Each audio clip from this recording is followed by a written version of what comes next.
കേരളത്തിൽ കഴിഞ്ഞ 10 വർഷക്കാലമായി കേരളത്തിലെ ചെറുപ്പക്കാർ പറഞ്ഞുകൊണ്ടിരുന്നൊരു വിഷയം, കേരളത്തിലെ PSC എന്ന് പറയുന്നത് യുവാക്കൾക്ക് വിശ്വാസം നഷ്ടപ്പെട്ട ഒരു സ്ഥാപനമായി മാറി എന്നുള്ള നിലപാട്, അതിൻ്റെ ഓരോ തെളിവുകൾ ഇപ്പോൾ പുറത്തു വന്നുകൊണ്ടിരിക്കുകയാണ്. ഈ വിഷയത്തിലാണ് യുവമോർച്ചയുടെ സംസ്ഥാന അധ്യക്ഷൻ മാധ്യമങ്ങളെ കാണുന്നത്. ശ്രീ മനുപ്രസാദിന്, യുവമോർച്ചയുടെ സംസ്ഥാന അധ്യക്ഷനെ നിങ്ങളെ അഭിസംബോധന ചെയ്യാൻ വേണ്ടി സ്വാഗതം ചെയ്യും.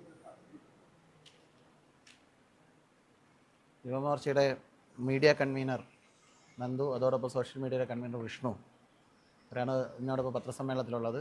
മറ്റു മാധ്യമപ്രവർത്തകർ. നമ്മൾ സ്വാഭാവികമായിട്ടും ഇന്നത്തെ വിഷയത്തെക്കുറിച്ച് നമുക്കെല്ലാവർക്കും അറിയാം. കേരളം വളരെ ഗൗരവതരമായ ഒരു ഇഷ്യൂവിലേക്കാണ്, പ്രശ്നത്തിലേക്കാണ് പോയിക്കൊണ്ടിരിക്കുന്നത്.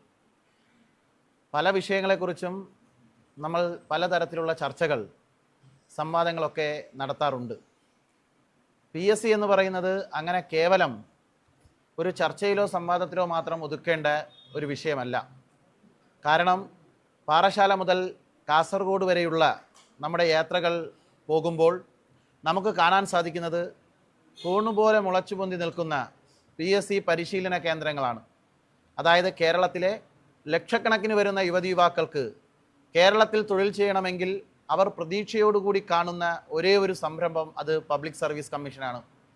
അവർ പ്രതീക്ഷയോടുകൂടി കണ്ട് എങ്ങനെയെങ്കിലും പഠിക്കുക മാത്രമല്ല, നമുക്കെല്ലാവർക്കും അറിയാവുന്നതുപോലെ യുവതി യുവാക്കൾ അവരുടെ സാമൂഹിക ജീവിതവും പൊതുജീവിതവും എല്ലാം മാറ്റിവെച്ചുകൊണ്ടാണ് PSC എന്ന് പറയുന്ന ഒരു പബ്ലിക് സർവീസ് കമ്മീഷനിൽ അതുവഴി തൊഴിൽ നേടുന്നതിന് വേണ്ടിയിട്ടുള്ള പരിശീലനങ്ങളുടെ ഭാഗമാകുന്നത്. ഇതിൻ്റെ ഭാഗമായി വിവാഹങ്ങൾ തന്നെ മാറ്റിവെക്കുന്നവർ, കുട്ടികളുടെ മറ്റു പല ആവശ്യങ്ങളിലും പങ്കെടുക്കാതെ മാറി നിൽക്കുന്നവർ, കുടുംബജീവിതത്തിൻ്റെ എല്ലാ സൗകര്യങ്ങളും സന്തോഷങ്ങളും വേണ്ടെന്ന് വെച്ച് ഒരു ജോലി കേരളത്തിൽ നേടണമെന്നുള്ള പ്രതീക്ഷയോടുകൂടി കേരളത്തിൻ്റെ മണ്ണിൽ പരിശീലനം നേടുന്നവർ, ഇങ്ങനെ പരീക്ഷയ്ക്ക് വേണ്ടി കഷ്ടപ്പെട്ട് പഠിച്ച് അവർ ദീർഘകാലം 8 വർഷം 9 വർഷം 10 വർഷക്കാലം പരിശീലനം നേടിയിട്ടാണ് PSC നടത്തുന്ന ഏതെങ്കിലും ഒരു പരീക്ഷയുടെ ലിസ്റ്റിലേക്ക് ഇടം നേടുന്നത്. പരീക്ഷയുടെ ലിസ്റ്റിൽ വന്നാൽ സ്വാഭാവികമായിട്ടും അവരുടെ പ്രതീക്ഷ 5 വർഷത്തിനിടയ്ക്കെങ്കിലും ആ ലിസ്റ്റിൽ നിന്നൊരു തൊഴിൽ ലഭ്യമാകും എന്നുള്ള പ്രതീക്ഷയാണ്. ആ പ്രതീക്ഷയുമായി പിന്നെ അവർ കാത്തിരിക്കുകയാണ്. പല സ്വപ്നങ്ങളും അവർ നെയ്തുകൂട്ടുകയാണ്. അതുവരെ അവരുടെ ജീവിതത്തെ കരുപ്പിടിപ്പിച്ചെടുക്കുന്നതിന് വേണ്ടിയിട്ടുള്ള പല കാര്യങ്ങളും അവർ ചെയ്തു കൂട്ടുകയാണ്. പക്ഷേ ദൗർഭാഗ്യവശാൽ കേരളത്തിലെ ഭരണകൂടങ്ങൾ കാട്ടിക്കൂട്ടുന്ന ക്രമക്കേടുകളുടെ ഭാഗമായി കേരളത്തിലെ യുവതി യുവാക്കൾ ഇന്ന് ഇരകളായി മാറുന്നതാണ് നമുക്ക് കാണാൻ സാധിക്കുന്നത്. ദൃശ്യമാധ്യമങ്ങളും പത്രമാധ്യമങ്ങളുമെല്ലാം നിത്യേന എന്നോണം ഇപ്പോൾ PSCയുമായി ബന്ധപ്പെട്ട ക്രമക്കേടുകൾ പുറത്തു കൊണ്ടുവന്നുകൊണ്ടിരിക്കുകയാണ്. അത് കുറച്ചു കാലങ്ങൾക്ക് മുമ്പ് യൂണിവേഴ്സിറ്റി കോളേജിലെ കത്തിക്കുത്തു കേസിലെ പ്രതികൾ PSC പോലീസ് റാങ്ക് ലിസ്റ്റിൽ 1ാം റാങ്കും 8ാം റാങ്കും ഒക്കെ നേടുന്നത് നമ്മൾ കാണുന്ന സാഹചര്യമുണ്ടായി. അതെങ്ങനെയാണ് പുറത്തു വന്നത്? കത്തിക്കുത്തു കേസിലെ പ്രതിയെ പിടിക്കാൻ പോലീസുകാർ അവരുടെ വീട്ടിലേക്ക് പോകുമ്പോൾ PSCയുടെ ഉത്തരക്കടലാസ് ആ ശരത്തിൻ്റെ വീട്ടിൽ നിന്ന് കിട്ടുന്ന സാഹചര്യമാണ് ഉണ്ടായത്. അങ്ങനെ വീട്ടിൽ നിന്ന് കിട്ടിയ ചോദ്യപേപ്പറിൽ നിന്ന് അവർക്ക് മനസ്സിലാക്കാൻ സാധിച്ചതാണ് ഉത്തരക്കടലാസ് വീടുകളിൽ കിട്ടുന്നു. അങ്ങനെ ഒരു ക്രമക്കേട് പുറത്തു വന്നു. അന്ന് വലിയ വിവാദങ്ങൾ ഉണ്ടായതാണ്. ഇതോടുകൂടി PSC ശുദ്ധീകരിക്കുമെന്നുള്ള വലിയ പ്രഖ്യാപനങ്ങൾ നടന്നതാണ്.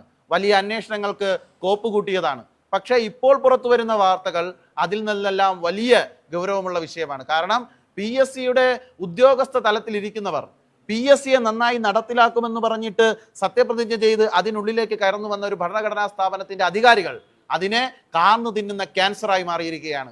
PSCയിൽ പഠിച്ച് തൊഴിൽ തേടുമെന്ന് പറഞ്ഞ് ലിസ്റ്റിൽ വന്ന് കാത്തിരുന്ന ഉദ്യോഗാർത്ഥികളെ മുഴുവൻ വഞ്ചിച്ച് സ്വന്തക്കാർക്കും ഇഷ്ടക്കാർക്കും തൊഴിൽ കൊടുക്കാനുള്ള ഒരു കേന്ദ്രമാക്കി PSCയെ അവർ മാറ്റിയിരിക്കുകയാണ്. നമ്മൾ പുറത്തു വരുന്ന വാർത്ത, തങ്ങൾക്കിഷ്ടപ്പെട്ടവർക്ക് PSCയിൽ തൊഴിൽ നിയമനം കിട്ടുന്നതിന് വേണ്ടി ചോദ്യം ചോദിക്കുമ്പോൾ അതിൻ്റെ ഉത്തരത്തിൻ്റെ ഓപ്ഷനായി മുഴുവൻ B ആണ് എന്ന് നേരത്തെ തന്നെ തീരുമാനിക്കുന്നു. ആ പരീക്ഷ നടത്തുമ്പോൾ ആ പരീക്ഷയിലെ എല്ലാ ചോദ്യത്തിൻ്റെയും ഉത്തരം B ആയി മാത്രം മാർക്ക് ചെയ്യപ്പെടുന്നു. നമ്മൾ പരിശോധിക്കുമ്പോൾ 53 ക്വസ്റ്റ്യൻ്റെ ഉത്തരം ഓപ്ഷൻ B മാത്രമായി മാറുന്നു. ആ ഓപ്ഷൻ B സ്വന്തക്കാർക്ക് പറഞ്ഞു കൊടുത്ത് അവരെ കയറ്റാനുള്ള സാഹചര്യം നടത്തുന്നു. ഫിഷറീസ് ഡിപ്പാർട്ട്മെൻറ്റിൽ നിങ്ങൾ തന്നെ പുറത്തു കൊണ്ടുവന്നതാണ്. ഫിഷറീസ് ഡിപ്പാർട്ട്മെൻറ്റിലെ ഒരു പരീക്ഷ നടത്തുമ്പോൾ ആ പരീക്ഷ എഴുതിയ പരീക്ഷയുടെ ഭാഗമായി തൊഴിൽ ലഭ്യമായ 42 പേരിൽ 30-ലധികം പേരും ഒരു കോളേജിലെ SFIയുടെ ആളുകളായി മാറി തിരികെ കയറുന്ന സാഹചര്യം ഉണ്ടാകുന്നു. എങ്ങനെയാണ് കേരളത്തിലെ പബ്ലിക് സർവീസ് കമ്മീഷൻ എന്ന് പറയുന്ന മറ്റെന്തെങ്കിലും ഒരു സംരംഭമോ തൊഴിൽ സാധ്യതയോ തേടി പോകാനുള്ള സാഹചര്യം നമ്മുടെ കേരളത്തിലില്ല. നമ്മുടെ കേരളത്തിൽ വ്യവസായ സംരംഭങ്ങളുടെ വലിയ സാധ്യതകൾ നമ്മുടെ കേരളത്തിൽ ഇല്ല. സാധാരണക്കാരൻ്റെ ആശ്രയമായ PSCയിൽ സ്വജനപക്ഷപാതത്തിൻ്റെ അങ്ങേയറ്റമായി കൊണ്ടിരിക്കുകയാണ്. ഇതിനെതിരെ വലിയ തോതിലുള്ള പ്രക്ഷോഭങ്ങൾ, ആശങ്കകൾ, വലിയ തോതിലുള്ള പ്രതിഷേധങ്ങളൊക്കെ സമൂഹത്തിൽ നിന്ന് ഉയർന്നു വന്നുകൊണ്ടിരിക്കുന്നു. പക്ഷേ ഇതിനെതിരെ ഒരു അന്വേഷണം കൃത്യതയോടുകൂടി നടപ്പിലാക്കണമെന്നുള്ളതാണ് യുവമോർച്ചയ്ക്ക് ഈ അവസരത്തിൽ മുന്നോട്ട് വയ്ക്കാനുള്ള ആവശ്യം. അന്വേഷണം നടത്തുന്ന സമയത്ത് തങ്ങളുടെ ഇഷ്ടക്കാരെ തിരികെ കയറ്റിയവർ, തങ്ങൾക്ക് വേണ്ടി പണിയെടുത്തവർ ഞങ്ങൾക്ക് വേണ്ടി അന്വേഷണം കൂടി നടത്തിക്കോട്ടെ എന്നുള്ള നിലപാടാണ് ഇപ്പോൾ പുറത്തു വരുന്ന വാർത്തകൾ. ഇതിനു മുമ്പ് എന്താണോ LDF ഗവൺമെന്റിന്റെ ഭാഗത്ത് നിന്ന് ഇത്തരം അന്വേഷണങ്ങൾ നടപ്പിലാക്കിയത്, ആഭ്യന്തര അന്വേഷണങ്ങൾ നടപ്പിലാക്കിയത്, ആഭ്യന്തര അന്വേഷണം നടത്തുന്നത് കുറ്റക്കാരായിട്ടുള്ള PSCയുടെ ചെയർമാൻ ഉൾപ്പെടെയുള്ള അധികാരികളെ രക്ഷപ്പെടുത്താനുള്ള നടപടിയാണ് എന്നുള്ളത് നമുക്ക് എല്ലാവർക്കും അറിയാം. ഇപ്പോഴും നമ്മൾ കാണുന്നത് അതേ ആഭ്യന്തര അന്വേഷണം തന്നെ മതി എന്ന നിലപാടിലേക്കാണ് ഗവൺമെന്റ് പോകുന്നത് കാണാൻ സാധിക്കുന്നത്. ഇത് അങ്ങേയറ്റം പ്രതിഷേധാർഹമായ കാര്യമാണ്. കേരളത്തിന്റെ മുഖ്യമന്ത്രിയോട്, കേരളത്തിന്റെ ഭരണകൂടത്തോട് ഞങ്ങൾ പറയുന്നു, കേരളത്തിലെ ജനങ്ങളുടെ നികുതി പണം എടുത്തുകൊണ്ട് പബ്ലിക് സർവീസിന്റെ ഭാഗമായി നിയമിതനായ വ്യക്തിക്ക് ലക്ഷക്കണക്കിന് രൂപ നിങ്ങൾ ശമ്പളമായി കൊടുക്കുന്നു. ആ ശമ്പളമായി കൊടുക്കുന്ന പണം ഉപയോഗിച്ചുകൊണ്ട് സ്വന്തം ഡ്രൈവറുടെ ഭാര്യയെയും സ്വന്തം ആളുകളെയും തിരികെ കയറ്റാനുള്ള ഒരു ശ്രമമാണ് അവരുടെ ഭാഗത്ത് നിന്നുണ്ടാകുന്നത്. ഇതിനെതിരെ ശക്തമായ പ്രക്ഷോഭങ്ങൾക്ക് യുവമോർച്ച കേരളത്തിൽ നേതൃത്വം കൊടുക്കും. ഞങ്ങൾ മുന്നോട്ട് വയ്ക്കുന്ന ആവശ്യം സ്വതന്ത്രമായ അന്വേഷണം നടക്കണം. അത് ഗവൺമെന്റിന്റെ നേതൃത്വത്തിൽ തന്നെ നടക്കുകയും വേണം. അതോടൊപ്പം ഇതിന് ധാർമ്മികതയെല്ലാം ഏറ്റെടുത്ത് കുറ്റക്കാരന്മാരായ കള്ളന്മാരായ PSCയുടെ അംഗങ്ങൾ രാജിവെച്ച് പുറത്തു നിന്ന് അന്വേഷണം നേടണം. അവർ രാജിവെക്കാൻ തയ്യാറായില്ലെങ്കിൽ നിയമ നടപടികളിലൂടെ അവരെ പുറത്താക്കാൻ ഒരു ഭരണകൂടം തയ്യാറാകണം. ഭരണകൂടത്തിന്റെ വിശ്വാസ്യത അങ്ങേയറ്റം തുലാസിൽ നിൽക്കുന്ന സാഹചര്യമാണ്. PSCയുടെ വിശ്വാസ്യത പൂർണ്ണമായും ഇവർ കട്ടുപിടിച്ചു കളങ്കപ്പെടുത്തിയിരിക്കുകയാണ്. ഇത് തിരിച്ചു പിടിക്കേണ്ട ഒരു ഉത്തരവാദിത്വം കേരളത്തിനുണ്ട്. PSCയുടെ വിശ്വാസ്യത തിരിച്ചു കൊണ്ടുവരേണ്ട ഉത്തരവാദിത്വം കേരളത്തിലെ ഗവൺമെന്റിനുണ്ട്.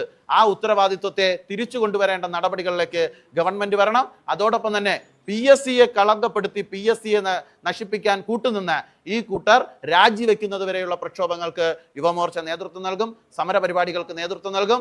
ഇത് സമൂഹത്തിന്റെ മുന്നിൽ തുറന്നു കാണിക്കാനുള്ള നടപടികൾക്ക് യുവമോർച്ച നേതൃത്വം നൽകും. ഇനി PSCയിൽ നിയമനം നടത്തുമ്പോൾ സ്വന്തം രാഷ്ട്രീയക്കാരെയും സ്വന്തം കൂട്ടുമുന്നണിയിലെ ആളുകൾക്ക് വീതം വെച്ച് കൊടുക്കാനുള്ള ഒരു പോസ്റ്റായി PSCയിലെ പോസ്റ്റുകൾ മാറാൻ പാടില്ല. അത് കേരളത്തിലെ യുവജനങ്ങളുടെയും കേരളത്തിലെ വിദ്യാർത്ഥികളുടെയും പ്രതീക്ഷയുടെ കേന്ദ്രമാണ്.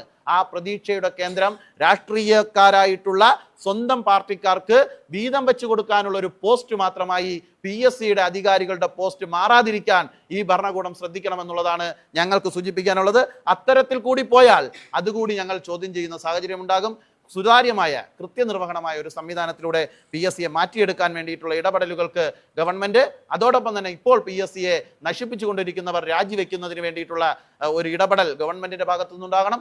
സ്വമേധയാ അവർ രാജിവെച്ചുകൊണ്ട് വേണം ഈ അന്വേഷണം നേരിടേണ്ടതെന്നുകൂടി യുവമോർച്ച ഇപ്പോൾ ആവശ്യപ്പെടുകയാണ്. ഞങ്ങൾ ഇപ്പോൾ അതിനെക്കുറിച്ച് ചിന്തിച്ചിട്ടില്ല. ഞങ്ങൾ ഈ ആവശ്യം മുന്നോട്ട് വെച്ചിട്ടുണ്ട്. ആവശ്യവുമായി മുന്നോട്ട് പോകുന്നു. കാണേണ്ടി വന്നാൽ കാണുന്നതിന് മടിയില്ല.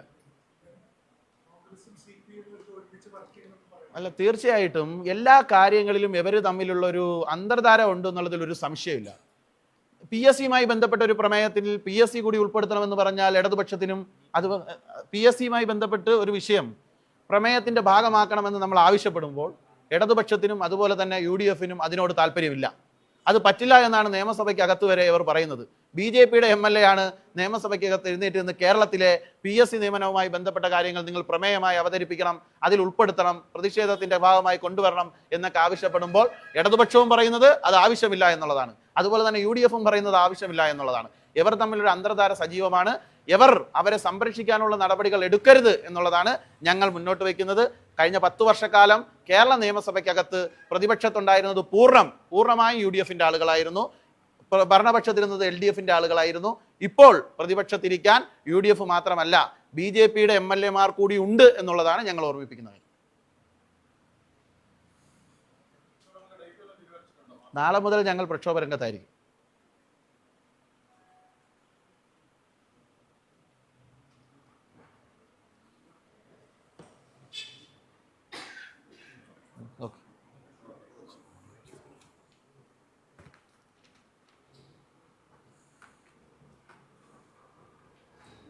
സുരേഷ്